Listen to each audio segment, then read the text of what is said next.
Aujourd'hui, Vue d'ici vous emmène à Forcalquier pour parler santé. L'accès aux soins est un enjeu majeur de ces prochaines élections municipales, surtout dans un territoire rural comme les Alpes de Haute-Provence.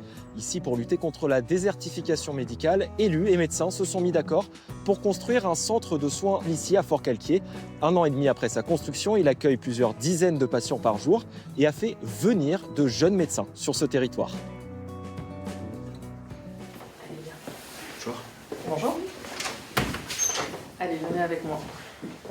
Le docteur Tina Picardo est l'un des membres fondateurs de ce centre de soins. Mal au poignet, c'est ça ? Oui, c'est ça. Aujourd'hui, Alors, on va elle faire accueille la un radio, patient pour une radiographie du poignet. la veste. Ok, alors il faut bien se mettre en face.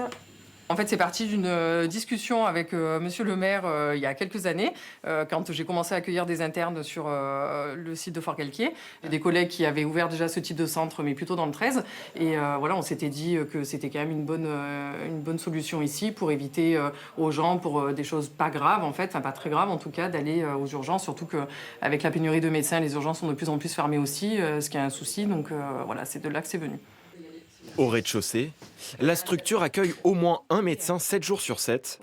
Pour les patients du coin, il permet d'accéder rapidement à un généraliste sans rendez-vous.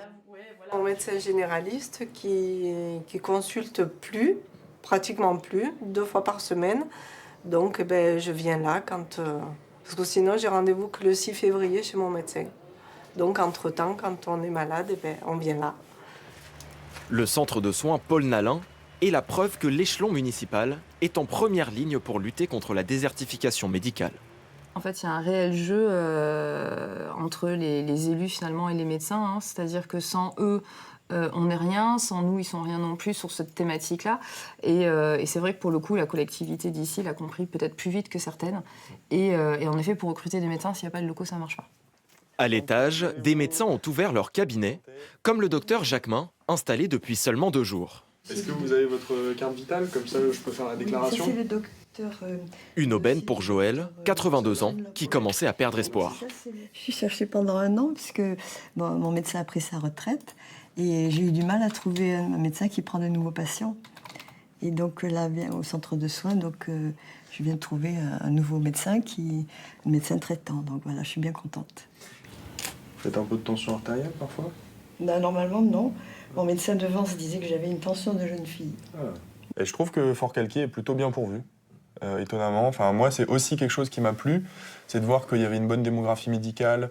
Parce que vous voyez, quand vous êtes jeune médecin et qu'on vous dit allez-y, installez-vous à l'endroit où il n'y a personne, vous vous dites de une, je vais être tout seul, et de deux, je vais avoir tellement de travail que ça fait peur, quoi. Donc arriver dans un endroit où il y a déjà des confrères, c'est quelque chose de rassurant. Parce que vous vous dites, en fait, je ne suis pas seul à essayer de gérer tous les patients du territoire. Ces nouveaux praticiens devront compenser tant bien que mal les départs à la retraite. Pour l'instant, les prévisions en 2030 prévoient 15 médecins sur le territoire, contre 17 en 2022. Voilà, Vue d'ici, c'est terminé pour aujourd'hui. On se retrouve demain à Saint-Même, à quelques kilomètres de Forcalquier, pour parler du sujet de la petite enfance. À demain, dans Vue d'ici.